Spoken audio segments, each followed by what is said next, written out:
Boo! This episode of Spooky Swirl was brought to you with the support of our horrifying backers over at patreon.com/cinemaswirl. $5 TP backers get instant access to our terrifying show, Cinema Swill, where Kevin and I review proper grotty, horrible movies. Releasing alongside this episode of Spooky Swirl, we have our Spooky Swill this year, which is The Exorcist 2, The Heretic. If you fancy listening to that, or if you just want to find out more, head on over to patreon.com/cinemaswirl. Right, let's get spooky swirling.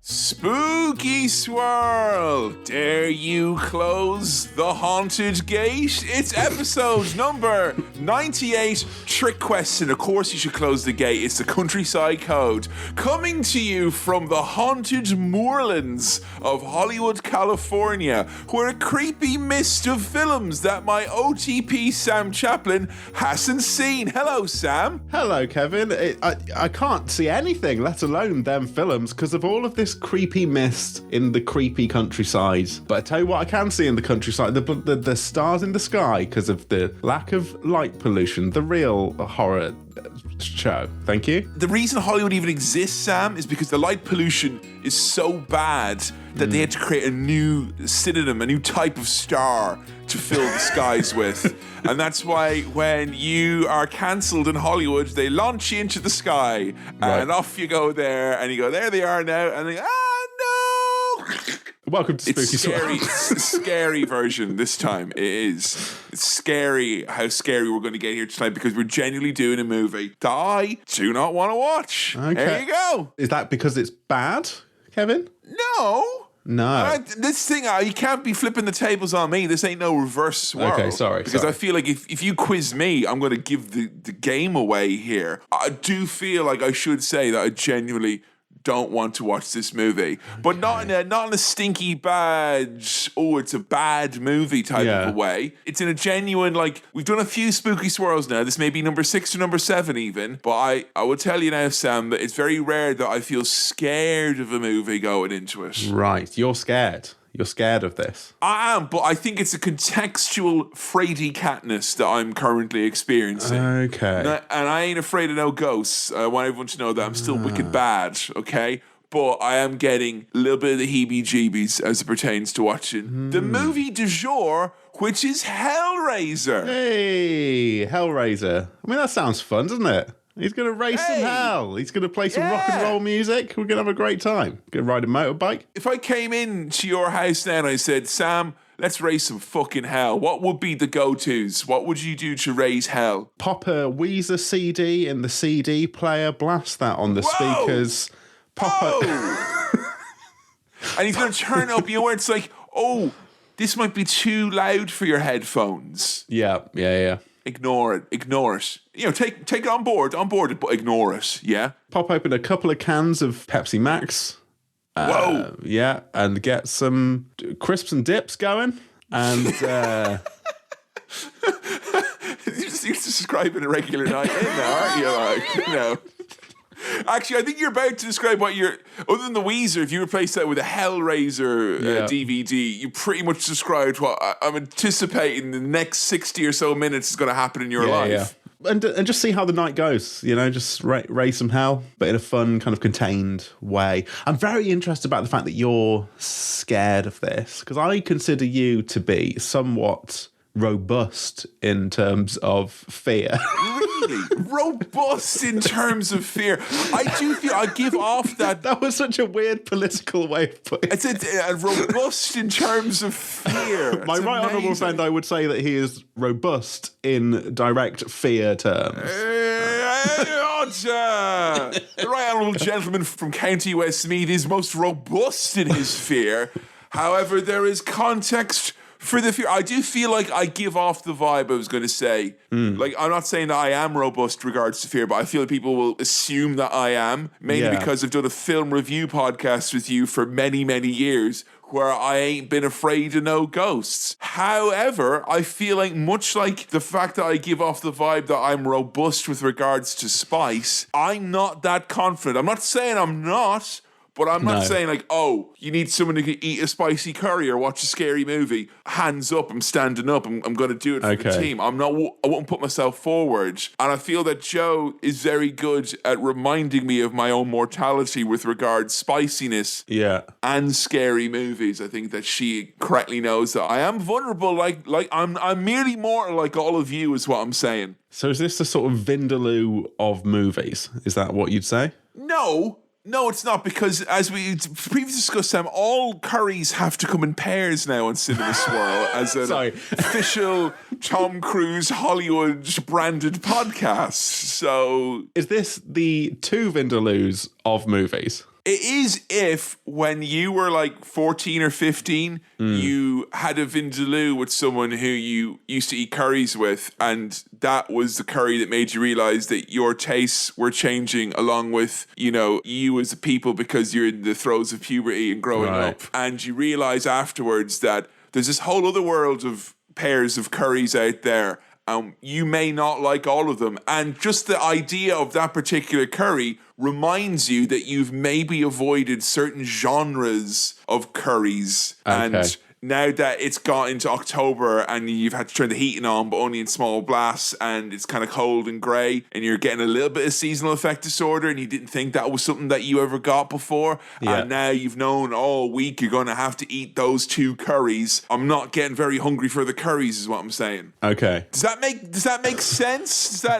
I know it's not as bad as the Godzilla thing, but it makes some sense, right? I'll be very honest with you. For the first part of that, I legit thought you were talking about curries, and I didn't fall into the metaphor until too late. But you're not looking forward to this movie. It's scary, is the thing. I saw it at a point in my life where I don't think I was necessarily ready to see it. And I think I was going to say I've eaten curries there, but I'm lost in the curry now. That's what it is. Step away. As the man in Rotherham said to Tom Cruise after number 3, step away from the curries. You're in a dangerous mind space at the moment, is what's happened. I think I saw this before I was ready to, and I've seen scarier things since. Yeah. But I do have quite a pure memory of seeing this and being like, oh no, I don't like this at all. And the person I watched it with is like, I not only like this, I think this is going to be part of my personality, things like this going forward.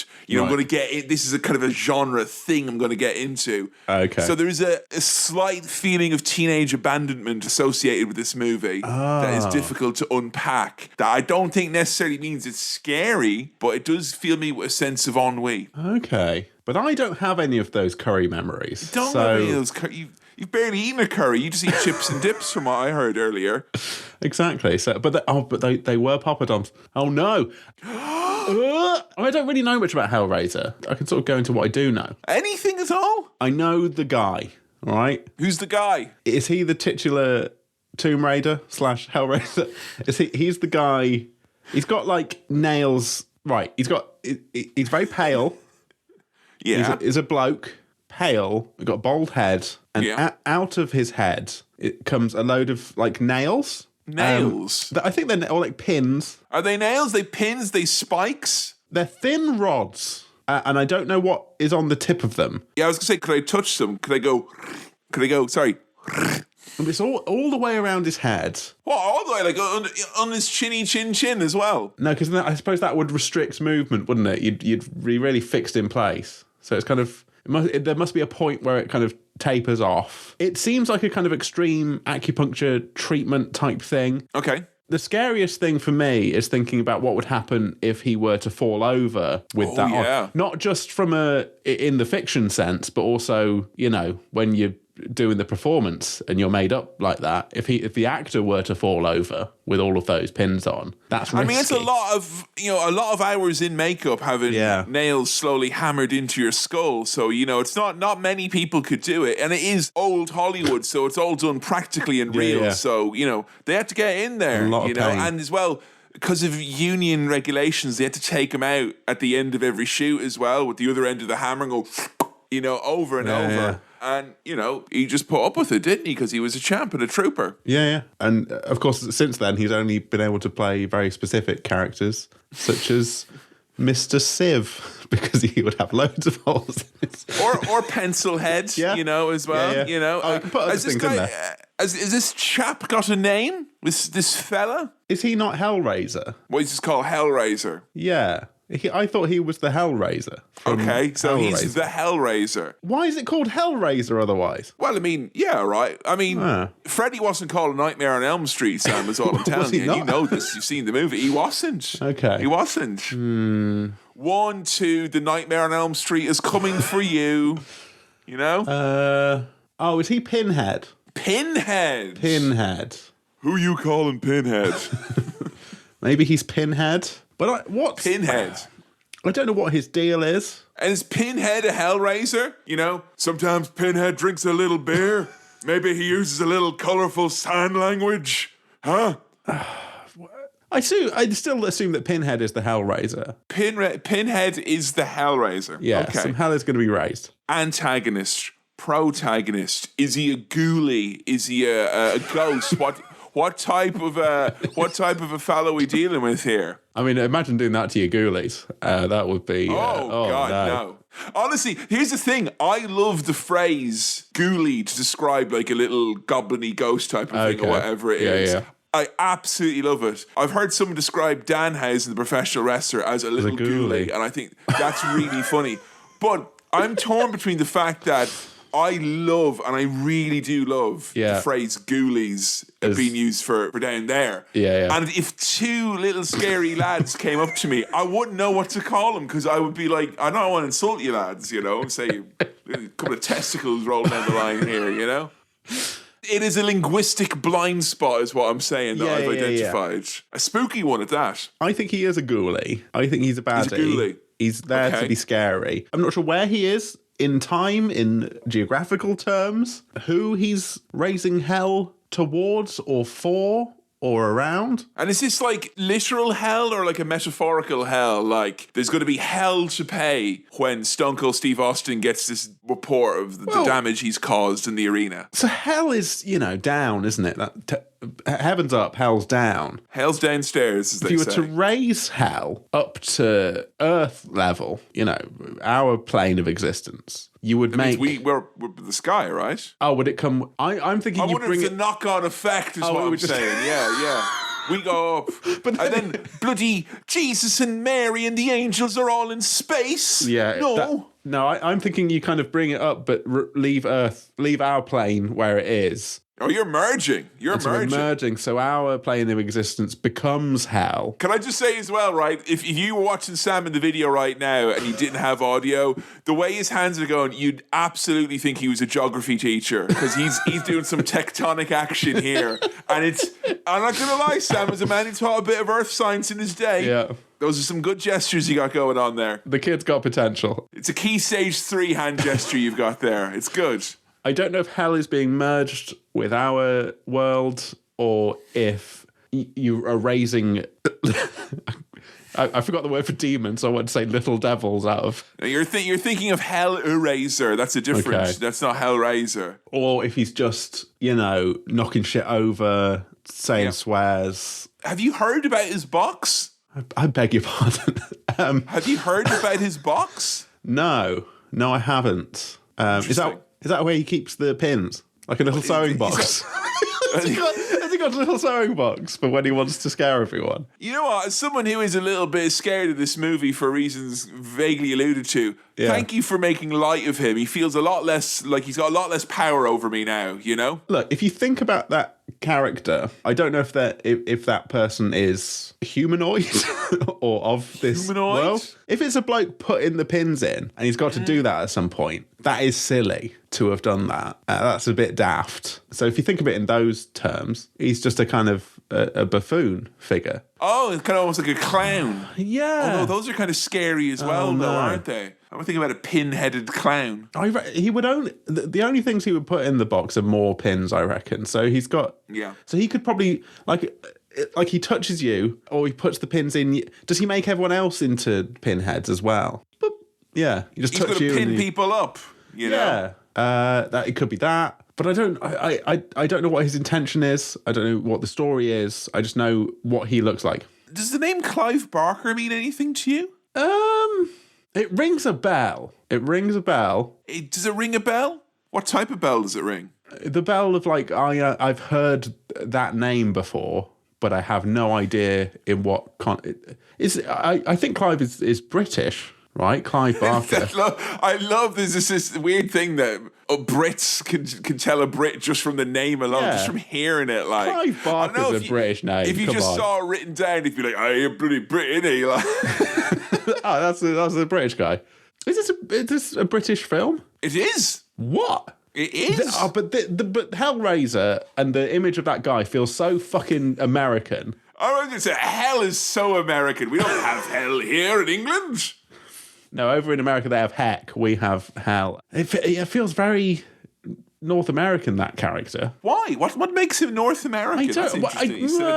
I guess I'm thinking in terms of... Is it because you saw no pinhead image use during the Brexit campaign? Like you thought if it was a bit of best of British and a bit of bully and a bit of hard stuff, they'd be like, "Oh, enough of the experts. Let's get a pinhead in the sign," you know? All I'm saying is he was nowhere to be seen during the 2012 Olympics opening ceremony. And if he was... part of the fabric of British culture, he would have been there. Part of British culture, yeah. He's not one of the ones. That is it. Yeah, so that's true. I think he's been taken in by the Americans. But now the Queen has died. There is a spot open, isn't there? Yeah. You know? So maybe he could sneak in there. Was Pinhead the understudy for Her Majesty? We're not sure. So you know your Freddys, your Jasons, etc., etc. They feel like they belong in a certain horror canon, a sort of 80s, 90s thing that to me feels of the USA. I guess that's what I'm saying there. Okay. Because it's a character-based horror. Is that a right way to say it? Yeah. I mean, that's what you're assuming, at least on the basis of this. Like, you think would be, following this chap around. I don't reckon he's the goodie. I don't reckon he's like our main guy that we're following around and something horrible happens to him. I think he's the horrible thing that happens to other people. Okay. Interesting. I don't know. I think you have basically avoided any actual plot there. Yeah. And I don't think... I'm not sure if me being worried about watching the movie makes it like... Because, I mean, is this one that you would have... Because I always remember, I think it's part of the reason why it was kind of scary when I watched it that one time, was that this was one of the ones that was always on, like, the far away shelf in the video store. Oh, okay. Like, this was kind of like... This is one of the scary, scary movies. It wasn't banned in Ireland or anything like that, but it was big scary. It was, but that's weird about that is I remember that shelf also had Silence of the Lambs on it, and I don't find that scary in the slightest. I'm nervous that you're concerned about watching this. Yeah, but I'm a grown-ass man now, so what am I going to be scared about? But I'm a bit of a scaredy cat when it comes to horror sometimes. So maybe I shouldn't be so flippant. Have you been scared on this pod before? I think past Spooky Swirls. I know Alien maybe had a bit of an impact when we first saw it. Shining as well. Shining, yeah. It's the psychological shit that really does it to me, I think. Do you think you're going to get psychological in this? Well, I don't want any pins put in my brain is what I'm saying, Fair enough. But I don't know. I think I thought it was one of the silly ones. And now I'm getting nervous that it's probably one of the cerebral really horrible ones. I mean, but like, I don't think I can guarantee you one thing or the other there. Okay. Because we are basing this on a on a confirmed to be very anxious man's much more anxious teen years. Sure. So I feel like maybe, and I'm fucking hoping about this, that it's one of these things where I've made it into a big scary thing in my head. I'm going to go watch it now and have a proper laugh. But all the lights will be on and I'll ask Joe to watch it with me because I don't want to watch it on my own. It's a shame films, I mean, you can do this, but they don't have that thing at the start where you do a gamma adjustment and you make the logo visible, because I think I would always bump that up a couple of... I thought you were about to say like an adjustment to see like how scary it will be for you. Easy mode. I'm quite scared because it's grey and cold at the moment. All right, we'll make it a bit less scary for you then. How about that? Oh, okay. But this could be quite cathartic for you, if you have fun here and we talk about it together. True. And we just, laugh about it. I'm not trying to set it up for failure, but I am thinking the best case scenario here is that it's just shit and it'll be grand, and it's iconic, but it's iconic because of its imagery and the fact that it has spawned a whole franchise off the back of it. But it's one of these ones that it is revered and it's considered to be an all-time classic in the world of horror. But I think horror, what constitutes good horror in the eyes of horror fans, does not necessarily always translate, although it sometimes can, to be what film buffs consider to be good films. Right. Okay. Those things can coexist, but they can be separate as well. I'm pretty sure of that fact. I don't really know what reputation this has in terms of quality, but by God, I'm curious about it. They put it on the shelf in the video store, Sam. They won't just put anything up there. Scary shelf. Yeah. Although now that I'm thinking about it, I keep seeing Ace Ventura When Nature Calls on that shelf as well, now that I think about it. It could have just been a shelf, Just the ones that have been returned. The returns, yeah. I have no more of a clue. I don't know who's in it. I don't know who's done it. I don't know really when it was from. I'm guessing 80s, 90s, I think, for this. 80s, 90s. Yeah. Okay, fair guess. Well, before we head into the scary world of Pinhead and his box, let's look into the mailbox.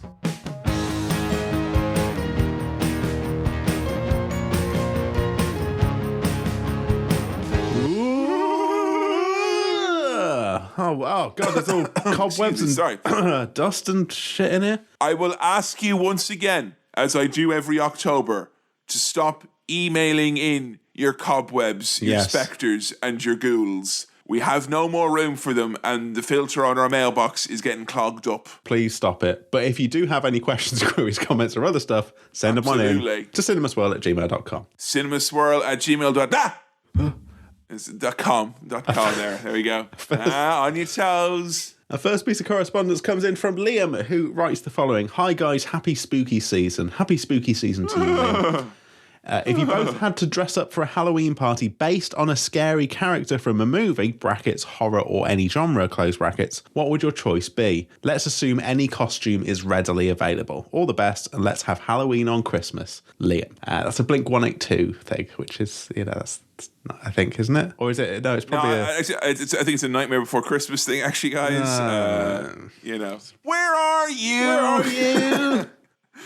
I'm at home watching The Nightmare Before Christmas again for the 11th time. So, Liam, in answer to your question. Oh, actually, Joe, the intern says I have to say to you, Happy Blink Day. Thank you very much, Blink. I'm winking into the microphone.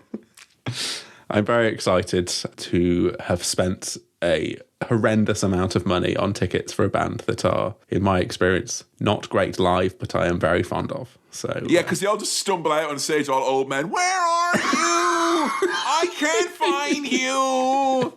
What are you guys doing here? We're the paying audience. Where are you? The well-paying audience. What? Where are you? So, in answer to Liam's question, who, for a themed Halloween party around a scary character... Themed? Scary theme. I'd have to say that I'd go for perhaps the scariest character and my favourite fictional character, Ooh. the Joker. Now, I do... This is my joke choice because it's the Joker, but I do think... Oh, that classic Joker. He's always making the joke choice. I feel that we're at an interesting cultural stage where if you were to have a sort of semi-ironic Joker-themed Halloween party, it would straddle a very delicate fine line between being utterly insufferable and hilarious and quite fun. There's so many iterations and interpretations that I think it would be, a laugh, which is what the Joker loves. That's what he would Stop like. saying that the Joker loves a laugh. Like you're not doing the character service like you think you are when you say he loves I'm a auditioning laugh. for my version of the Joker who loves a laugh and is game for a giggle. When will they do a British Arthur Joker? Fleck had a tight 5. That's all we can say here, right? He did. Exactly. He needs to work on it. That's all. He needed to work on it. Similar origin stories is all I'm saying. I'm not saying I'm the Joker. I'm saying I could be the Joker. And that's fine. As a serious answer, I think a room full of Beetlejuices, or Beetlejuice, I don't know what the plural is, would be great, I think. I think that would be fun. A lot of stripes. It'd be very clashing, though, wouldn't it? Like, everyone's wearing stripes, and no one's going to get them all the same. There's going to be all different ones. No, but I think that's the fun, the mismatched kind of vibe. And what we do then is we go around the room and we find out anyone who's a fake Beetlejuice because they're like all like wacky and fun. And like, that's not what Beetlejuice is. No. It's horrible. You're not being horrible enough. Please leave the party. Thank you very much. And by saying that to someone, you are being horrible, so therefore you are eligible to continue to be Beetlejuice. You can stay, you know? Exactly. How about you? What character would you go for? Well, my gut reaction was the Love Guru because it is the scariest thing. But I'm also like very aware that would be incredibly racist. And any time you're dressed in another culture's clothing and you're going, no, the guy who I'm doing it as was white, that is probably a losing battle. So what instead I would dress up as and theme it around is the DVD release of the Love Guru. So I would dress up with a nice big kind of cardboard cutout type of thing. It's physical media. And it's, and it could take place in a landfill. So when the party's over, you can just pave over it and move on with your life. Oh, you've just made me think, I wonder if there's a DVD commentary on the Love Guru and what on earth that would be like. Oh, I'd love to watch some cursed commentary tracks. Yeah. Yeah. That I'd love, because I mean they are out there, they do exist. There's some absolutely like demented ones that there's John Carpenter ones I have listened to where he's absolutely definitely had a few. Like that's the nicest thing you could say about it. John Carpenter, Ghosts on Mars, and the unmistakable sound of a 6-pack being opened. I mean, I feel like they're going to become a sort of not a lost media, but a kind of undiscovered media. I feel like we're straying into a different Cinemas World question, but that's fine. It's sad that with the streaming, there's no commentary tracks, even though they exist for a lot of this stuff. Yeah, it's true, and I feel like it shouldn't be understated as well the importance of commentary tracks, because we've all been there where we're like, you know what, I'm going to watch the movie again this time with the commentary track, and that is like honestly some of the best like 15 to 20 minutes that you can have as a movie fan before deciding it's boring and you turn it off. But like those 15 or 20 minutes, like they're sweet. They're really sweet. They're really good, you know? So you're going as the Love Guru on DVD, not on DVD. Not the actual character. Actually, you know what? HD DVD. Let's do it properly. Let's do it justice. Extremely cursed, just in time. Extremely cursed. That's when it stops being lost media and it starts becoming cursed media. When you get that red top on your box. Wonderful. So thank you, Liam, very much for your question. Thanks, Liam. Next question comes in from Dan, who writes the following. What is your favourite jump scare experience at a cinema? Dan writes, mine is the first Paranormal Activity, full screening, loud screams, etc. Proper as seen in films experience of the kind of, that's from Dan. Now, I don't know if I can recall a memorable jump scare experience in a cinema, but what I would have liked to have been around for is the one in fucking Citizen Kane, because I think that's I think that is probably will have likely been the most effective jump scare ever, because you don't see it coming. It's not genre appropriate. Yeah. And it is just thrown in there to wake anyone up who's kind of zoning out after a long movie. That's a jump scare like that. That's a real jump scare. You can't disagree with that, even though it gets a horrible reaction out of most. It's a load-bearing jump scare is what that is. It's very important. I mean, it made me realize that I try to, generally speaking, avoid a lot of movies that I think are going to have jump scares, because I do like horror movies, but I don't particularly love jump scares. I find that when they are used often in most modern horror movies and cinematic releases around here anyway, they're often a cheaper end of the spectrum. Yeah. You know, and I mean, I always say that A Quiet Place was really good for those scares because I felt that because when I saw it in the cinema, there was no one there, it felt like an extra good, pure, like, when you did get it. Yeah. But honestly, my favorite jump scare, I've got a one I really liked, a one that I absolutely hated. The one I really liked was seeing someone else jump scare when I went to see, it was like Shark Attack 3D, like an absolute dog shit naff. Let's go see a crap movie. And there was only like 9 people in the cinema, and one of them, for whatever reason, was absolutely fucking terrified of the shark. When it, like, not even a crappy CG shark was being to go, ah! And like that was great because you need to see things sometimes where you realize that you know something out there will be scary for anyone, won't it? Like even Shark Attack 3D can be proper scary. But I think my favorite one in terms of a proper shit, like, oh god, it got me jump scare, was I saw Drag Me to Hell when I was probably the most depressed I'd ever been in my life. And I was absolutely not in the mood for the movie. Like, someone's like, oh, you like it, it's a romp, it's Sam Raimi, it'll be a good time. And I was like, okay. And I was literally like through hands watching, just because I was like, it's not even that scary, but I've seen it since, it's silly. Like, I was just like, oh. And spoiler alert, the end of the movie is like, horrible thing happens. And when that happened, like, you could hear a pin drop in the cinema, and I just went, oh, for fuck's sake. And that's how I got the inspiration to get into podcasting. Wow, there we go. I just remembered while we were talking about jump scares that I think there was a Euros match that England were playing in once where Wayne Rooney, after he scored a goal, after he scored, he grabbed the camera and kind of screamed into it and shook it around, and it really felt like a genuine horrifying jump scare. Oh, that's when Rooney, he grabbed the camera, like, let's get a fire going. So maybe that. Thank you, Dan, for your question. And if you've got any more questions for the mailbag, it's cinemaswirl@gmail.com. You've made us fucking think of all like the worst things possible before going to see a movie that I've already expressly said I'm not looking forward to see. This is not helping matters at all, but thank you, Dan, for your email. Thank you, Dan. And cinemaswirl@gmail.com for any and all such correspondence. Let's close up the mailbag. I'll put back all the webs from all the spiders, put those back in there, wrap that up. Hang on. Let me put this ancient seal on it full of runes. So it won't, we don't lose the key for that now. All right. That's sealed up. So sealed away. All right. Hellraiser. Hellraiser. Are you ready to raise a little hell, Sam? Hell yeah, I am. Well, let's go do a goddamn hellacious cinema swirl.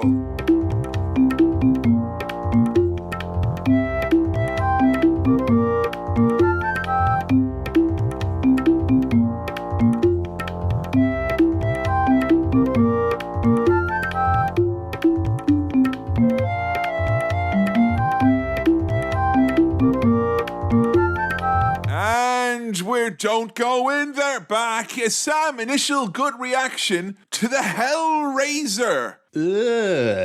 But yeah, it's that. It's sort of, but hey, yeah.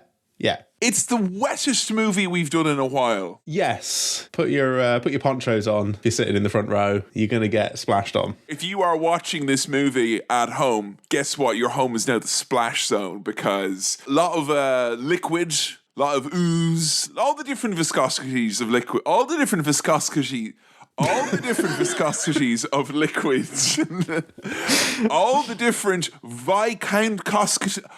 different viscosities, all the different types of Biscoff that you can have. It's a biscuity movie, is what we would say. It's very biscuity. Very crumbly, but there's a wetness there as well. Basically, it's like that special Biscoff topping you can get. No, not the spread, the topping, because it's wet and oozy at the same time, you know? You know when you dunk your biscuit in your tea and it breaks off and falls in? That's this bloody movie. That's what that's like. It's like a wet biscuit. Now, so that's the thing, I can't read ye English for that now because I feel like someone could go like, when your biscuit breaks off when you put it in a mug of tea, and there'll probably some people who go, hey, we like that. Yeah. We like to drink our tea and then get the degraded sludge, the tea slag that's at the bottom of the mug. And there might be some people who are like, oh no, nothing ruins your day like your biscuit breaking off in your tea. I feel I'd be in that category. I don't like no biscuit falling off. I caught a heavy metal band name in amongst what you just said, which was their Degraded Sludge.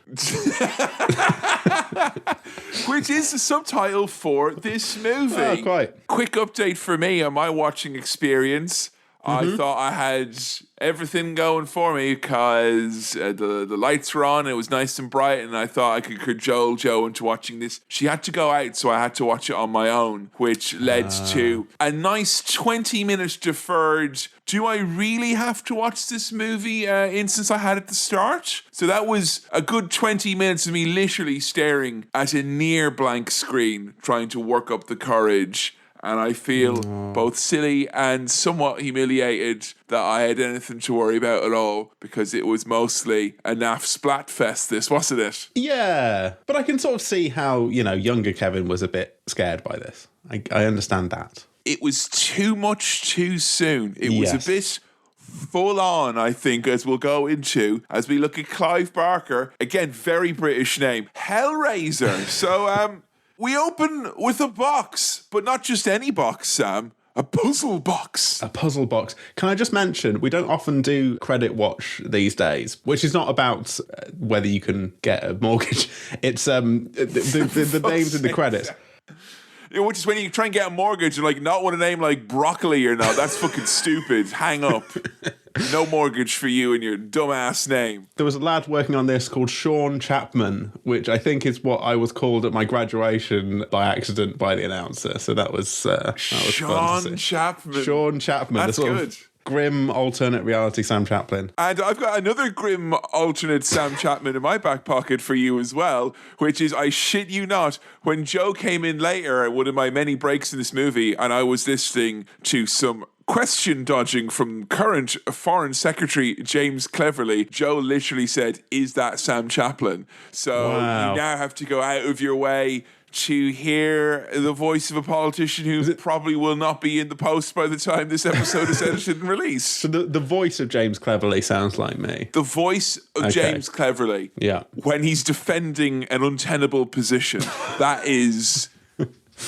Well, that's what I have to do a lot of the time on Cinema Swirl. I have to be like, I drink Pepsi Max all the time and that's fine. And I think that's okay.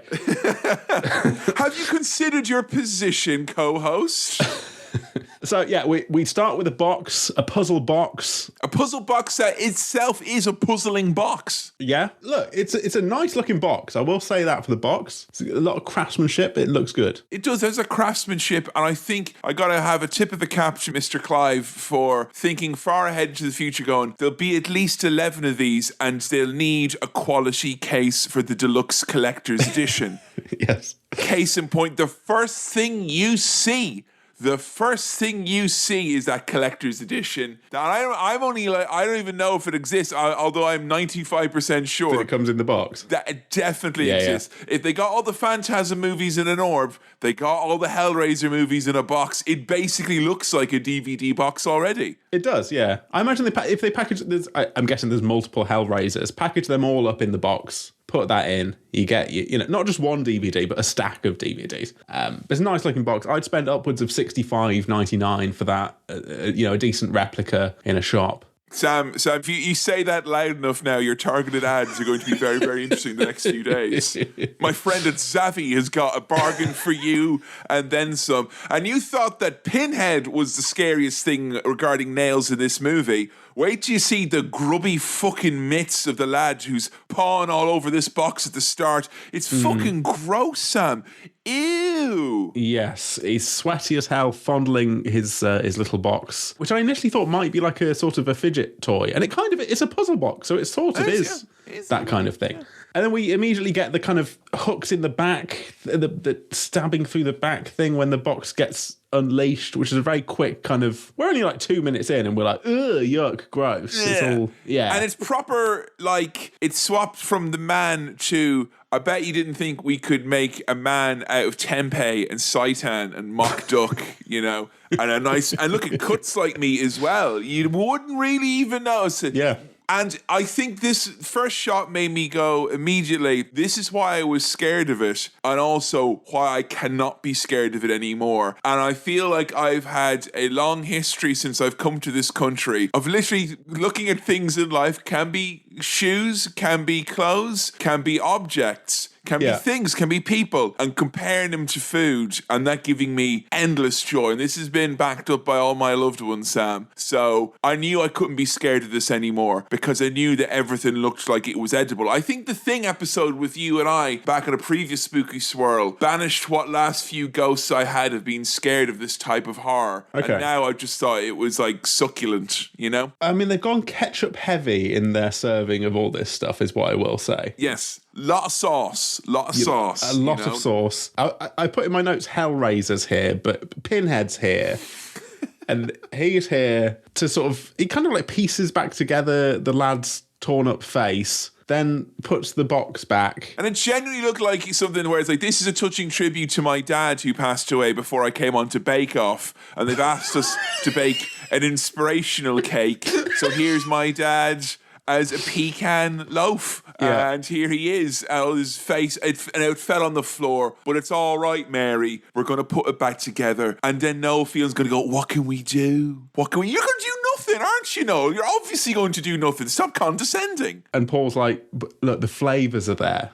And that's the important thing. And you did present something, which is what's important. So yeah, but you know as well as I do, Sam, if you or I were on Bake Off and we were in one of those situations where our face cake fell and smashed, and then Matt Lucas came in and through the spirit of friendship and bon ami put the cake back together, at the end they're going to go, congratulations, Sam and Kevin, you've had the best cake, but one of the presenters did actually make it for you, so you're getting nothing this week. Yeah, as a matter of fact, we're sending you home to set a precedent. A new scary precedent. It's fucking Spooky Swirl. All sorts of fear coming at you this time. Well, Pinhead at this point feels like he's just sort of tidying up. He's just putting everything back. The blue kind of wiggly worms that mean hell has been unleashed go back in the box. And it's all sorted, so that's nice. Thumbing his nose at the board game Wiggly Worms. You just can't catch us. Wiggly Worms. Yes, I can, scoffs Pinhead. They're all right back in there. I was wondering about the cube, how it stacks up with some of the other great cubes from modern culture, like the Rubik's Cube, Peter Molyneux's Cube, or ITV's The Cube, or ITV's The Live Cube Experience that you attended. I mean, there's a lot of cubes in your life, Sam, so you're an expert. So many cubes in my life. I think ITV's The Cube Experience would probably top my list of top cubes, although I didn't get the 360-degree surround sound photo. I don't think it's a surround sound photo, but you know what I mean, the kind of bullet time photo thing. I didn't get that. It just said it's not working. And I'm like, well, that's... Oh, I thought you didn't you had to get a certain point threshold to unlock that. Yeah, sorry. Now try again. Give us another 27 quid or whatever. What was the queue for the cube like? I just want to ask that question out loud. I'm sorry. No queue for the cube. Walk straight in. Queue for the cube. But it was early days of the cube, so I think they were still ironing out some of the cube creases. Yeah, I think because of Tory cuts, the days of walk-in cubes are long gone now at this stage. Long gone now. Yeah, you'd be waiting months for a cube appointment. So there's there's a couple here moving into this house where... Nice couple. Nice. What was the requisite for them being a nice couple that one of them had an English accent? They immediately red flags, both of them. They look like creeps coming into a smelly old damp house full of unclean dishes. The second scariest thing in this movie. Good Lord, could you imagine the cleanup? Oh, one of those creepy old maggoty kitchens. You know, there's crawlies all over it. Can you imagine the stench? The stench. Oh, no, thank you. A wet stench, Sam. A wet stench. I think this was the dorky dad. Larry, was it? Yeah, Larry. Yeah, I think it was his mum's house or something. There's a bunch of old, religious tat there, but also his brother was there. Oh, shit. And he's a dirty sort, that brother Frank, or Frank the Fucker, as he's also known in certain circles. Right. A dirty man who has used this house for his dirty ends and his dirty rituals. I don't know if I've been sort of desensitized through the shifting culture since the late 80s, but the way they're like, he's a proper wrong and pervert, it's like he's got a statue that's got a willy on it. Whereas I think now, if you saw that in a charity shop, you'd think that's quite quaint. I don't consider myself to be a pervert like Frank definitely is in this movie. Yeah. But upon last thought, there are 3 separate statues in my house, all in the same room now I think about it, that have Mickeys on them. Well, and there we go. 2 of them are the same. Like, we had a statue that had a Mickey on it, and then one day Joe's dad came and he was really excited. He's like, what? He's like, you won't believe what we found amongst your grandmother's things. It's another identical statuette with a Mickey on it. But of course, this is the 80s, it's a different time. The telltale signs of Frank squatting, his telltale erotic porcelain, his trail of jazz mags and homemade pornography, a wet stench in its own right. It reminded me of when I was in a wet market in China back in the day. A lot of kind of squelchy floorboards and old meats. But no rude photos. No.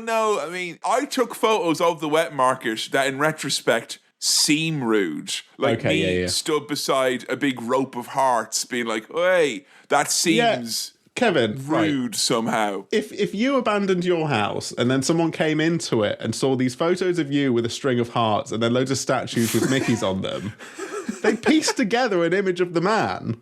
And I don't think it would be a flattering one, is what I would say. No, I think I would be target number 1 for the Cenobites. Yeah. According to this movie's rules. So there's the dad, Larry, there's the mum, Julia, and there's also the dad's daughter, not Julia's daughter, the dad's daughter, Kirsty. Kirsty? She pops over while they're all moving stuff in. There's a kind of gross moving lad who's like, that your daughter? She's got her mother's looks. And Larry's very quickly like, her mother's dead. And then quick as a flash, the moving man is like, that's what I meant. Oh man, your daughter, she looks like a corpse.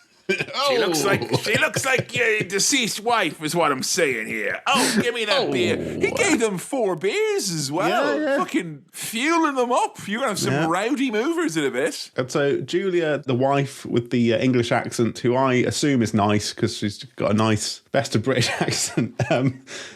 She definitely, she seems like she's got a stranglehold on some local council or something like that. She's got that evil 80s hair. Right, yeah. She's looking through these photos of Frank that she's found, the pervy photos. She rips, there's like him with a woman in a mask, and then there's him with another woman. She rips the photo to sort of rip the woman off of it. And at that point, the tap breaks downstairs, which I think is symbolic. I think that means something. Symbolic. Because she has a dirty past. With Frank that we see in these flashbacks now, which I'm going to say right now, if the Stinkers Bad Movie of the Year Awards had an unerotic erotica category, this would most certainly be it. I've never seen less sexy sexual content on my screen. And this is something else, let me tell you, because, Frank, he ain't much of a ladies' man. There's all sorts of like knives being pointed and like shoving people on the bed going, it's never enough, is it? And yet this is the relationship that we're meant to believe is so hot and heavy that Julia wants to commit unspeakable horrors to get back to. He didn't even make her a nice meal afterwards, or,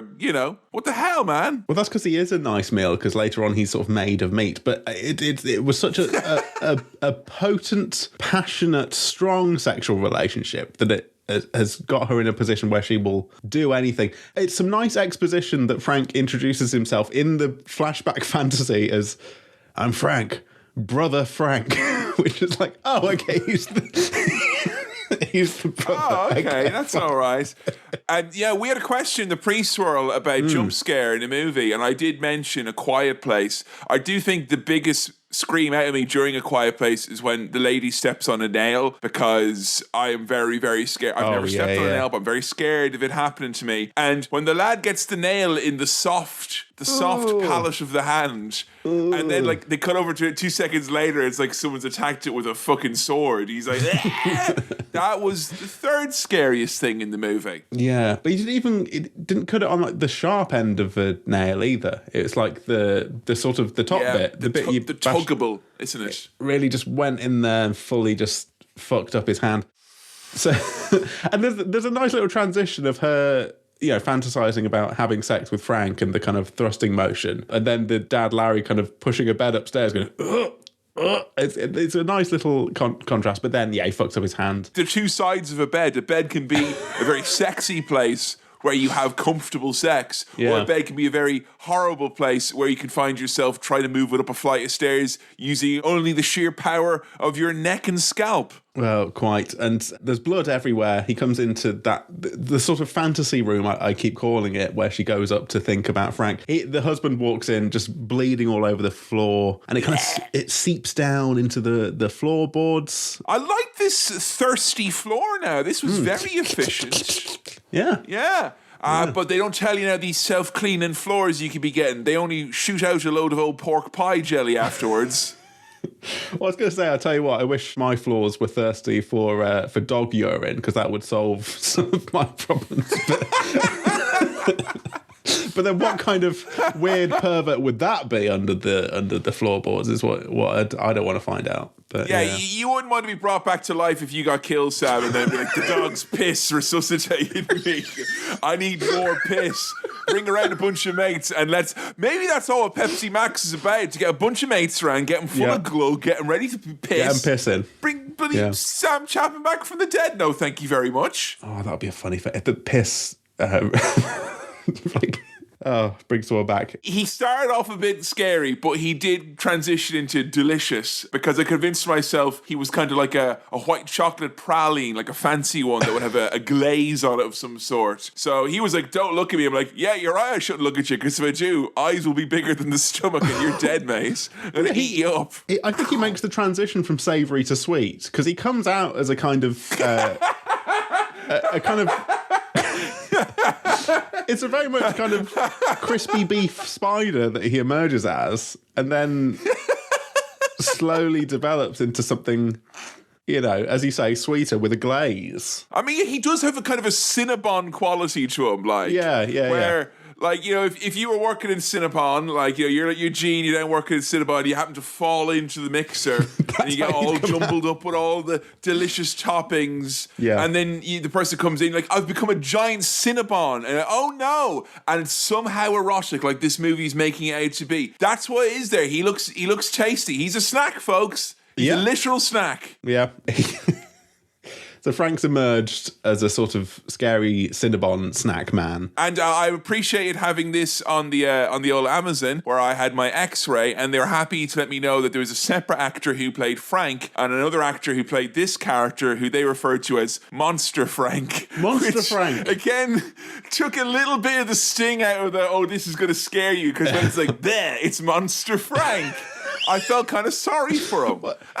Monster Frank, leave him be. There's two characters. There's Brother Frank, which he introduces himself first, and then there's Monster Frank later on. Which Frank am I going to get, So I think maybe the next day downstairs in the house, there's like a kind of dinner party and drinks celebration. And very early doors, Julia is like, oh, I feel unwell. I'm going to go to bed. But we all know she's off up to the pervert fantasy room. And we can hear like a little heartbeat under the floor. Thank you for giving this all the ambiance and subtlety and whatnot, because I can't get over the fact that when he meets her and he's like, don't look at me. And then he literally, after a few moments of them conversing, goes, look, just help me, will you? Come on. Come on, lady. I don't want to be a Cinnabon forever. Come on. I got a little bit spooked by the sort of crawling flesh nightmare that he is, grabbing her and coming towards her. That was a bit spooky, his movements. A bit spooky. The crawling flesh nightmare was a bit spooky. So his gimmick here is, look, I need... Come on, would you give me a hand here? I need some bloody blood. Give me the blood. I just want blood. It's a man with simple, desires. He wants blood to make him better. He does. Now, you can tell that this movie has had the hand of American producers, because there's a few people whose voices seem to be ADR'd to sound a little bit more British. And also, as well, the plot device where she just goes and gets a load of Clonakilty black pudding, the good import stuff that the Brits can rarely get. And job's done. Job is literally done, Yeah. If you were on a sort of horror taskmaster, you'd have really solved it there. But get the most blood to revive Frank, and you just buy him some black pudding. All right, and I'm telling you all now, when I die, have a go with some Clonakilty black, because honestly, it's honestly one of my favourite things in the world. Ooh, yeah. If something's going to bring him back, it might well be that. It'll be that. It'll be that, like, and that could be the advertising campaign. They'd be like, you have my funeral with all the bits, that I've said in previous episodes that we have to have, and everyone has to, it's a celebration. We should all laugh and enjoy. And then someone goes, hey, you know what Kevin loved? Clonakilty black pudding. Clonakilty black pudding is the only pudding that can speculatively bring Kevin back from the dead. And then you open up my meat and you just crumble it on, and then everyone's looking confused. You hit the logo. There we go. Put that after the den, and we'll get big business for the Clonakilty folks. I think we're at the point now with Cinema Swirl where we could probably edit together an episode that is just instructions for your funeral. Yeah, a nice funereal swirl. I like that. Nice little compilation. So the daughter, Kirsty, she comes upstairs, but nothing kind of comes of that. It's just a bit of an awkward confrontation. She's then walking home with her boyfriend, and then there's a kind of creepy guy. This creepy guy is the fucking most stereotypical creepy guy you ever did see. Yeah, he's sort of staring at them, looking all creepy.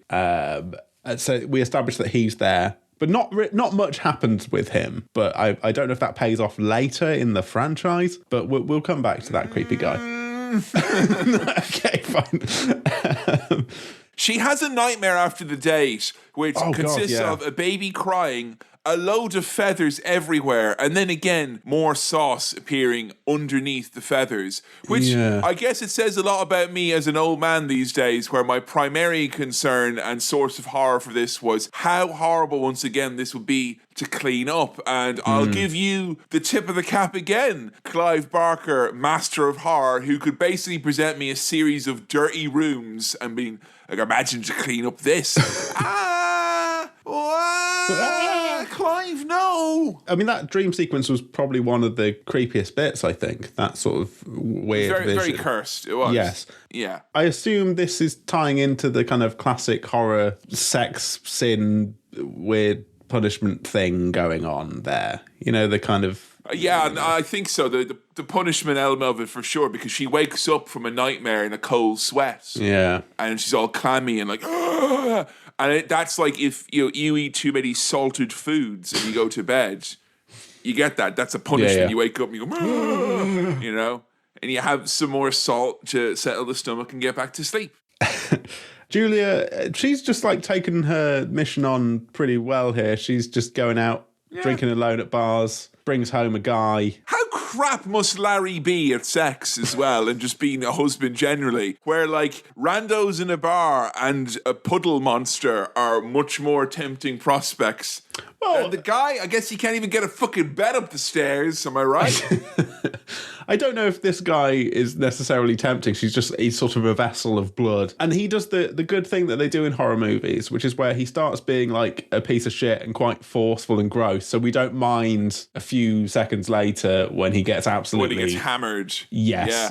Oh, I thought you were about to say he does that thing in horror movies, when they take their trousers off and keep their shirt and socks on, which has made him look bizarre, really bizarre. I love that he's a British bloke, because before they're at the point where he thinks they're going to have sex, he's saying, too much drink, need to empty the old bladder. He's just nearly at the point where he'll be going, there's nearly an ope from him, but there's not. I was worried she was going to be enamored with him as well, because he was so shameful looking in his socks and his shirt. I thought he'd be like, don't look at me, don't look at me. And then she's like, ooh, who will I kill for this guy? But no, he gets absolutely hammered. It messes his jaw up. His jaw's kind of coming off. It's gross. All the corpses in this movie look horrible, for sure. Yes, yeah. And we get a little bit of Frank coming over and just kind of going over the dead body. We don't see what he I assume he's just going to blah, blah, blah, blah, just eating it up. He literally goes blah, blah, blah. And then he has been resuscitated by that blood supper. Then he literally becomes that wooden man who told us to drink milk in Ireland, the special wooden bones man. I mean, except he's all made of billy roll and flesh. It's a niche reference that I don't understand, but I can kind of picture it. Every Irish person listening to this knows the special wooden man who made us drink milk. Yes. wood is like the calcium of a tree, which is good for us, which is why you should drink 8 glasses of milk a day and then become lactose intolerant when you're 23. But what I would say is that he's not shaken off all the slime and goop and disgustingness. You know, he's still a pretty gross fella. He's gross enough that he's going to ruin every item of clothing he puts on, which he begins insisting on for whatever reason. Like he must be going through it like a rate of knots. And like Larry, clearly, he's a loafer. He's not looking down at the basket and going, geez, that's an awful lot of slime in the whitewash. You know, he doesn't care, does he? He's fucking blind. And he wants Julia to touch him, does Frank. And he says, come to daddy, which, I mean, come to daddy more like, because he's, deceased as far as I'm concerned. Or come to Denny, because he looks like a bunch of uncooked pork products, which are the pride of my plate every Sunday morning. Well, you were saying about Larry that he's not curious about any of this, because he comes home, and I imagine it stinks of murder in there, and he's just... Right? If I've been cooking black pudding in the morning, and Joe would come down, she'd be like, "Have you been cooking blood?" And I'd be like, "Yeah, you got me. Like, I have been eating a lot of blood this morning." So I figured that if I had a whole man's worth, there'd be more of a noticeable smell. But Julia's just like, "Oh, I feel a bit sick," and he's like, "Okay, nothing bothers me. I'm fine. Goodbye now. Off I go on my way." So Frank's like, all right. Clueless. I can stand up now. I look like the Irish milkman, but I need you to do a couple more killings. Just a few. Come on, please. My nerves are coming back, so it hurts, but I quite like that because I'm a weird pervert. And he's like, I want to get away from the Cenobites. And we're like, what are they? Oh, it doesn't matter. And I think the most disgusting thing in this is Julia putting Frank's goopy fingers in her mouth. Yes. Because he could have had them anywhere, right? He could have been touching he could have been touching his arsehole and scratching himself.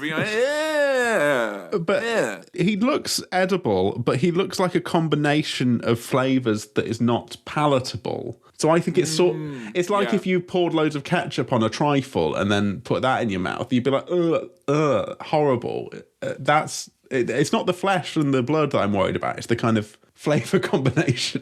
I feel as well, without having another boy the same age to egg me on, that I wouldn't have the stomach to drink that horrible concoction or put it in my mouth. It's the only way that I could have that. Yeah. So it's another day, another meet John. We did get another sighting of the creepy man eating handfuls of crickets in the pet store. I do like the one gets caught in his mustache. It's quite, there's a little mustache cricket. I'm well aware of the certain foods that are more edible than not when it comes to having a beard. I wouldn't have been going for the crickets personally myself, but I now know, much like certain soups, they're on my advisory list of be careful. I want to bring back what gets Stanley's dander up, just to say that the only thing that spooks... I was going to ask, there's a lot of meat on screen. He must have been thinking he was going to the butcher's like a good boy. The only thing that bothered him was the pet shop, which I suppose is unsurprising. But I like that. He just didn't like all the noises from the pet shop. But other than that, he was fine. Julia, she's bringing another lad back. And her hair gets taller with every kill, I've noticed. It gets more evil looking. She's very quickly become more professional and evil and like a killer in how she looks. I don't know if that's just the height of the hair. It's the height of the hair. It's wholly the height of the hair. And Frank wearing a fucking shirt and having a cigarette feels legitimately hilarious. Like I couldn't be scared for the rest of this film because that is so silly. Particularly when you can phrase it like Frank now has enough meat to smoke, which is which is a fun sentence. I was again now when he had the cigarette in his lips. I was thinking, now getting a bit of that smoked lip meat we've got going on there now. Really nice, the tender cuts. And he says the box. Yeah, he's got the box now, and he's like, "Trust me, baby, this box is one hell of a wild ride." So I'm imagining it's like some sort of a free to play skating game that you could get your teeth into. Yeah. But I mean, I'm not here to kink shame anyone. No. But the idea that this box, as they state over and over again, is about greatest pleasures possible and the outer reaches of experience for a human being. But I think is a little bit smug of the sadomasochists of the world to just put their thing on top of everything else. I'm not saying that it's not great. I'm sure it is if that's your thing and all that. But to say that it is the absolute zenith of all pleasure, Come on now. Have you ever had a really good mac and cheese on a stormy night? That could be in the box. It doesn't need to be meat hooks. Does it vary depending on who opens the box as to what the pleasures are? I wonder that, because Frank is big into that, isn't he? Yeah, He's well into that. But then later on, Kirsty goes it when she just gets a Billy Roll puppet. So I'm not really sure. And honestly, if I open the box, in spite of what I said earlier, there's a very 70% chance that Billy Roll in some form will be what comes out if it's Untold Pleasures. Because, I mean, you have haunted me there, because I think what would come out of my box would be a free-to-play skate game. And it would be, it'd be a double-edged sword. I'd be having a wild ride, but there'd be microtransactions. And then the direct debit Cenobites will show up and be like, you have spent way too much fucking money. You're a grown man. What are you doing? I can't remember why the Cenobites show up here. Are they in like a vision or something? I've just put that they're really weird looking. One's a sort of worm man with little glasses. I'd say they're very well-designed creeps. Yeah. I think they all look different and horrible in their own way. And the less is more approach is used here, possibly to a fault, where you're left with loads and loads of questions that increasingly poor movies that come after this are not equipped to answer for you. I thought there'd be more Pinhead. I'm going to say it now. At this point, there is not much at all. I'd stay at the office for him, though. Oh, yeah. I mean, a day is what I'm thinking you'd need for it, like. Yeah, but he's the guy on the posters. But he's not the guy in a lot of the film. I wonder if his paycheck reflects that. But that's the thing, though. If you were Pinhead, you're basically given a golden ticket to make money for the rest of your life by going to conventions. So maybe it's one of those kind of like gimmicks in wrestling. You know, it might not seem good at the time, but you'll get longevity and pay down the road. Yeah, the same thing happened with Jaws from Jaws. You know, you always see him at the conventions, and he was only in the film for, hardly 5 minutes, really, that guy. I don't know. I was down at WalesCon and Jaws was asleep in his tank, and it was very sad. He was just kind of floating around there, That's because it was a Wales con, and they're all there to see the whales, not the sharks, mate. So that's why that happened. Larry, he's finally heard something upstairs. Sniffing about. Yeah, he wants to investigate. Julia's trying to stop him. Oh, it's nothing but a bunch of crucified rats, which made me laugh unreasonably. I mean, those poor rat lads with bloody nails through them. What do they do? It's a real shame. So Frank's not up there. He's actually snuck into the bedroom, which is where Larry and Julia go. He's hiding in the wardrobe. They're having sex, Larry and Julia. Frank comes out with a knife, and I'm surprised, the sex must be good because Larry doesn't notice this and also doesn't respond to his wife being like, no, please, I can't bear it, no. But she's saying that at Frank to be like, don't kill him or me or whatever. And Frank just kind of carves up a rat in front of them. Like he's at some sort of, those restaurants where they serve meat at the table. It's a shave it. They shave it. I'd do that with a carrot now if I didn't want to have to cut it up small. I'd shave it now like you would a rat, It's very good for salads. Yes. I'm amazed that the sight of crucified rats got Larry in the mood in the first place. But the main takeaway from this was seeing Frank with a switchblade is something that always made me laugh. Like the idea of like, I am a monster from hell. Now don't come near me or I'll gouge you. Got my little knife. Yeah. Proper like baddie from Grease knife that he's got going on, like, Whoa, Frank, we were just having fun. You took it too far. Put the knife away, Frank. Whoa, we'll get you your meat, Frank. We'll get you your meat. Frank and Julia have a little argument. She doesn't want Larry to be killed, even though she says she doesn't love him. She doesn't want him to die. And then we see Kirsty, the daughter, seeing Julia, her kind of stepmom, sleuthing about. She's bringing a different man into the house. Yes, Prime Minister John Major she's brought back to the house. And joke's on you, Frank, because he's got no blood. Ha! I'm glad you could see it too, because I said he looks like a cross between Dan Aykroyd and John Major, and it's just such a funny looking lad. Hey, there's just a bunch of like kind of weird water, like he left paper in a jug of warm water. There's no blood, there's just that instead. It tastes grey. What's going on, Major? He's the only one who gets hammered, but he doesn't quite die. He's still kind of... And we get a great scene now, which is just a bunch of wet lads mucking about. The sound effects are very, very visceral. And at one point, I think I was writing some notes. I didn't see what was happening on screen, so I had to go back because it really sounded like Frank was drinking this guy's neck with a straw. It just sounded like he was like slurping it up, but he wasn't. This bit fucking destroyed me. Yeah. This may have exercised the last ghoulie of being scared of this movie in the first place, and I finally grew a pair of ghoulies of my own here, where you have Frank trying to get Kirsty, and then she's pretty much like, hey, you're just made of me, and she gives him a little like, and he's like, so funny. Yeah. So fucking funny. That was absolutely great. She gets the box and chucks it out of the window, and then she grabs it and wakens up in a hospital and has a whirl of a time. And this bit is like genuinely silly in my mind. Like, I couldn't take this as anything other than pure Muppet madness. Well, look, there's a couple of things that Frank says in the confrontation with Kirsty just before this. And one of them is his famous "come to daddy." But when she's left the house, she's thrown the cube, she's picked it up, she's gone away. She can kind of hear what he's saying reverberating in her head. And something about "come to daddy, daddy, daddy" was just so daft and silly. I don't know if it's like... I don't know if the times have changed, and that was once very, very scary, but that is extremely silly. The times have changed. You know, if you're a wet, skinless meat man these days, it's really hard, you know, even with the apps and everything, to find an appropriate partner, because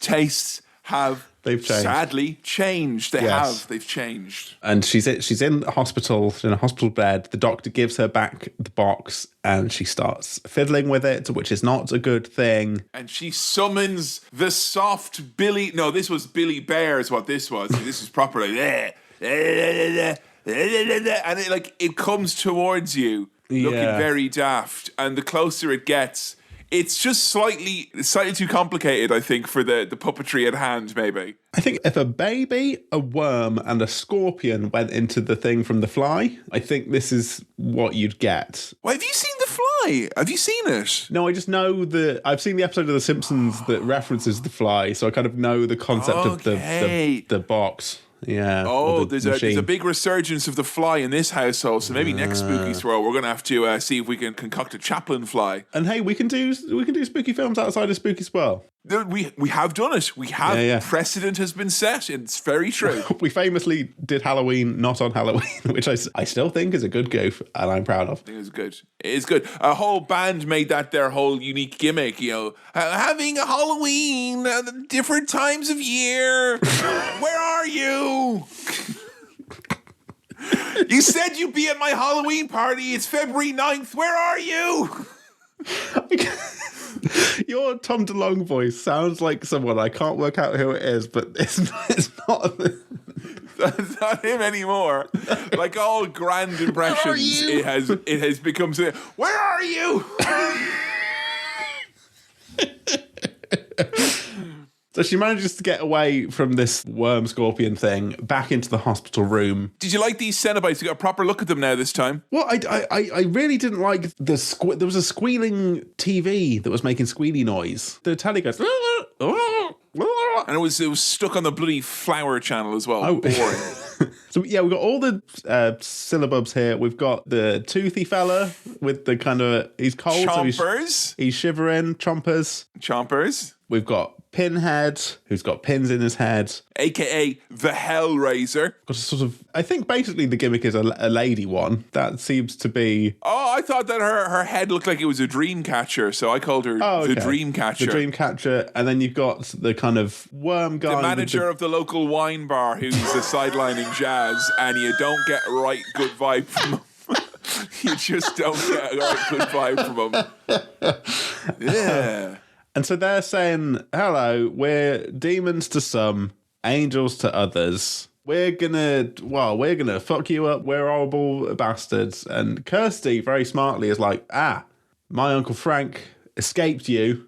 What if I bring him back to you? Oh, also as well, guys, here's a dictionary. Look at the word pleasure and maybe broaden your incredibly narrow definition of it. See, this was back in the 80s when you didn't have like TripAdvisor and stuff like that. So they could kind of get away with that without any kind of pushback. No, look, honey, the restaurant, it looks good. It's got 4 stars. It says taste our pleasures on it. I mean, it looks like it's going to be fine. It'll be good, right? My food was cold, and when I asked for it to be taken away, they said they would tear my soul apart. So 2 stars. And then afterwards, it's like the Cenobite replies, it's like, hi, sorry for your bad experience.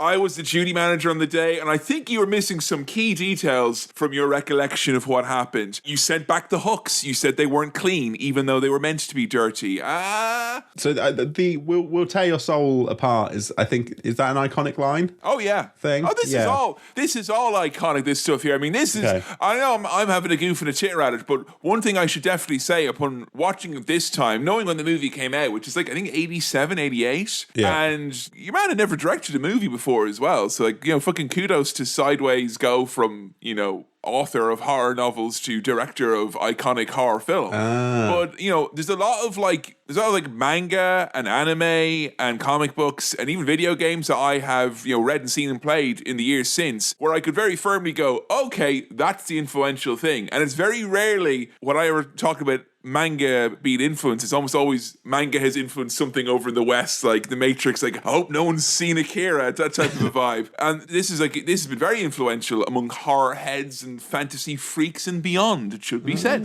Can't be understated. Back at the house, Larry's home. Frank needs new skin quickly because Kirsty obviously knows he's there and he's a wrong-un. You can't give us the old switcheroo where it's like, Frank's put on someone else's skin without at least one scene of Julie having to kind of hold it and pinch it at the back so we can make kind of trousers out of the legs and trying to be like, hold on, I'm slippy. I mean, I understand why they didn't show us the skin suit situation. However, because you want a little bit of doubt in our minds that that's not what's happened. But he's too wet on the neck for it to be anything other than obvious. I would have liked the kind of sliding together. Also, why does Frank inside of Larry's skin look a little bit like Vince McMahon? Can someone answer that?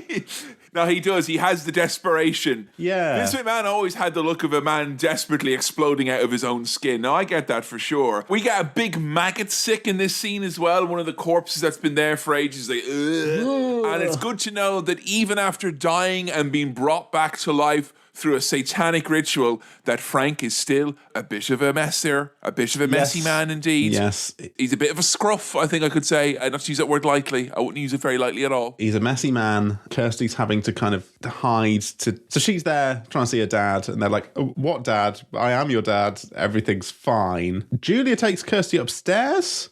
Yes. They see the corpse, and that's gross. And then the centipedes are here, and they're like, The Center Parks show up.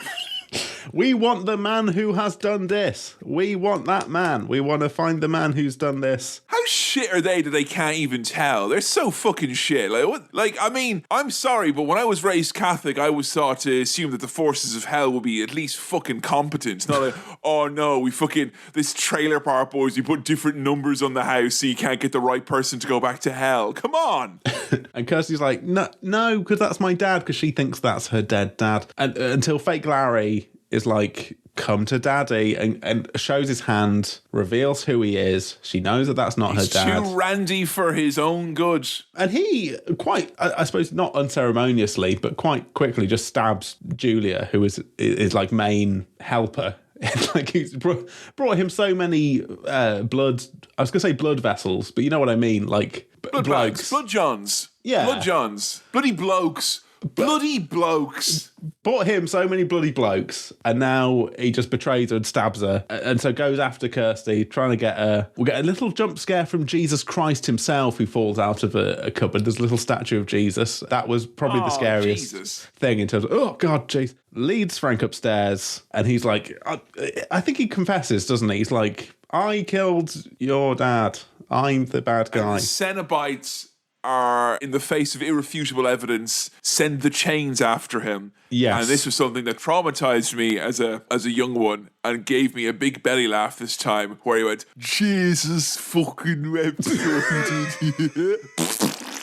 Because they make his face big and stupid. He's like, like he's fucking, like he's had way too much to eat and drink. It was particularly grotty, but in a quite silly plasticine kind of way, right? Yes, very clay fightery, I thought. Yeah, for sure. Yes, and he fully bursts. Oh, and he says, like, you set me up, bitch. And I'm like, it doesn't seem in character for Frank to be like that. But anyway, fine. I mean, Frank is wafer thin in terms of a he's less a character, more of a narrative construct, slowly made flesh over the course of 90 minutes. But he looks happy in the face of death, because I think, he's a pervert, and this is still to him the pinnacle of pleasure, even though he doesn't want to die. Or does he want to? I don't know. He's dead now. He's Wait burst. till this guy hears about autoerotic asphyxiation. He's going to be fucking... Wow, he's going to be so excited. He's going to be really jazzed. He's going to get loads of citrus. He's really excited. And so I thought that was Kirsty's like bargaining chip, and the Celophanes would be happy. But they're like, no, we're still coming for you. But she's got the box. Yeah, the Centenaries still want to get her. She's got the box, and basically she just goes from monster to monster, kind of pushing down the box, and they all get zapped back in, or they disappear with like yellow squiggles. Very easily done, it seems like. Really easily done.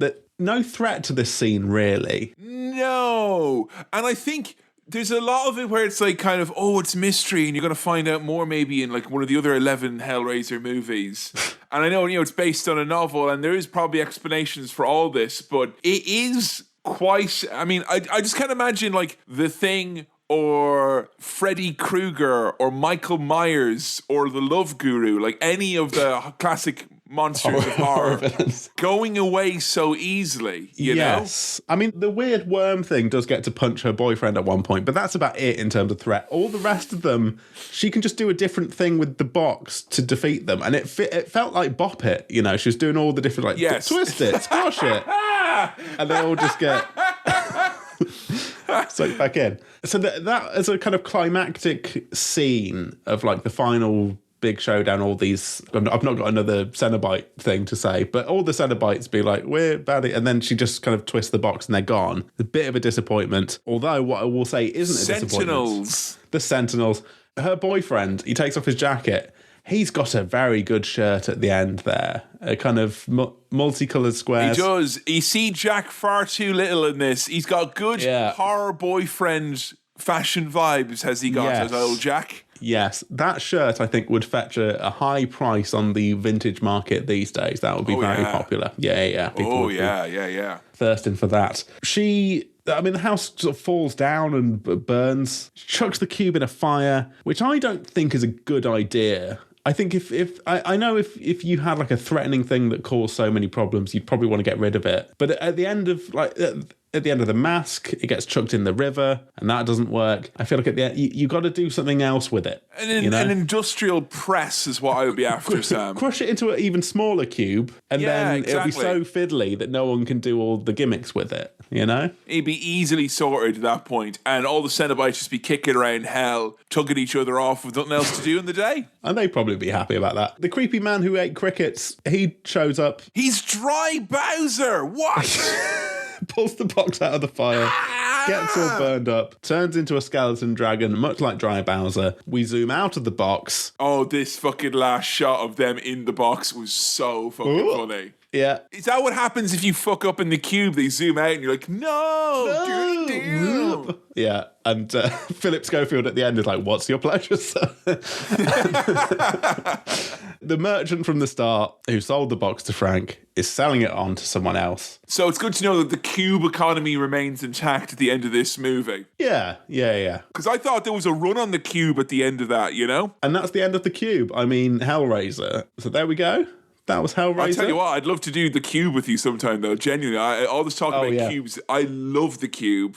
But did you love Hellraiser? How'd you get on? It's obviously, I think, the goriest movie I think we've ever done on Swirl. Am I right in saying that? I think possibly, yeah. Darkest? It's, it had dark in intent, at least. Yes, I could see its intentions. I think I had fun with it, and I had a little bit of kind of slapstick fun with it. You said you were scared at a few points. You mentioned there were bits that were scary or creepy or whatever. So I think it was the feathers and the blood and the screaming baby bits. Jesus Christ himself falling out of a cupboard.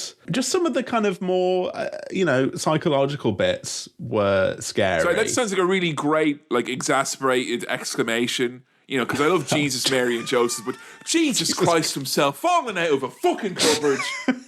I've stood on Lego. There were those bits, but I think the core spooky personalities here. So Frank, when he started putting a fucking shirt on and smoking, was too much of a laugh. He lost you. He got progressively less scarier as the movie went on, didn't he? Yeah, he peaked too soon, being like a weird beef spider coming out of the floor, and then it just went downhill from there. And his lines were. I'm getting hungry now. Beef. You can't go order a beef spiders. Hey guys, how you getting on? Can I start you off with some halloumi fries, some beef spiders? We do small plates here, you know, like beef spiders. No. Those are beef sliders you've ordered. The beef spiders is the chef's specialty. It will tear your soul apart, though, just so you're aware.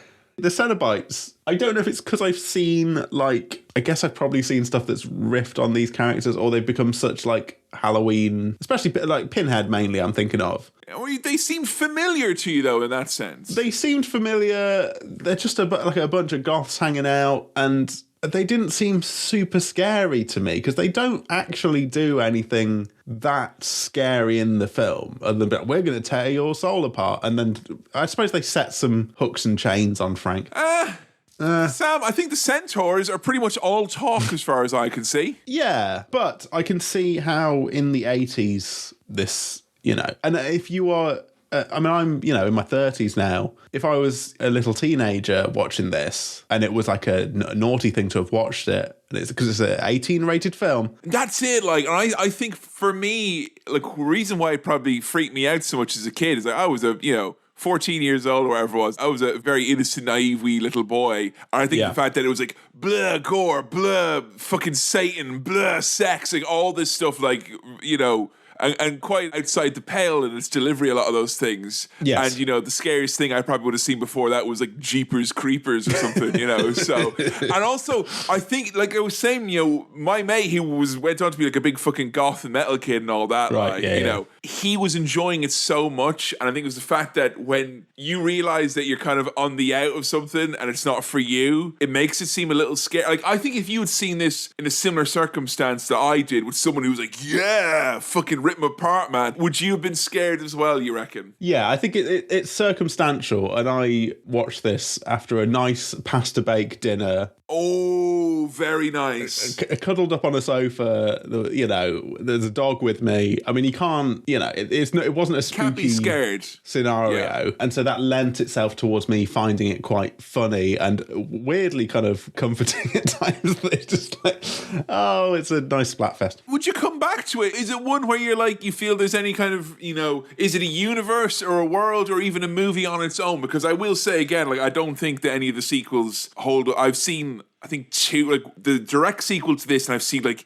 Hellraiser fucking 8 or something shit like that once. So yeah, I'm not sure what you reckon to that. I'm curious about this year's recently released reboot, remake, or sequel. I don't know what it is. Yeah, it's gotten positive reception from the early offers, it seems, at least. I feel like this is a concept that you could make very creepy, and I can see how this would have been very creepy, but I was watching it in the wrong mindset and I had a laugh. Yeah, and I think as well, you can't in good conscience say that this is aged well. It's like, there's stuff about it that's like for the time impressive and all that, but if you show this to any like young horror heads, it's to the point where the age of it is kind of distracting, I think, in many respects. And I'm just saying it's like, ooh, bad effects, because the effects are really good at points, but it's just the reliance on the effects and also the pacing and the delivery of the kind of the main scares is uneven, I think I would say, if I was being very cruel. It's a film that, as well as all that, I feel like belongs, and I don't mean this as an insult, belongs on a VHS cassette, not on a 4K streaming service, you know? Yes, I don't think I should have spent the extra £1 renting the HD of this, Sam, is what I think. I would have been fine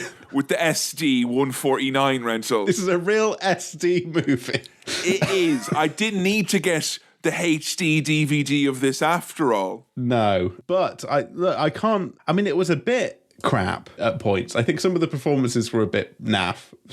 Frank, I just found weird, but not in a good way. No one's great in this, but sure, like the lad who played Pinhead, I read an interview with him, and he was like, I couldn't see because of we all had these black contact lenses, so we couldn't see.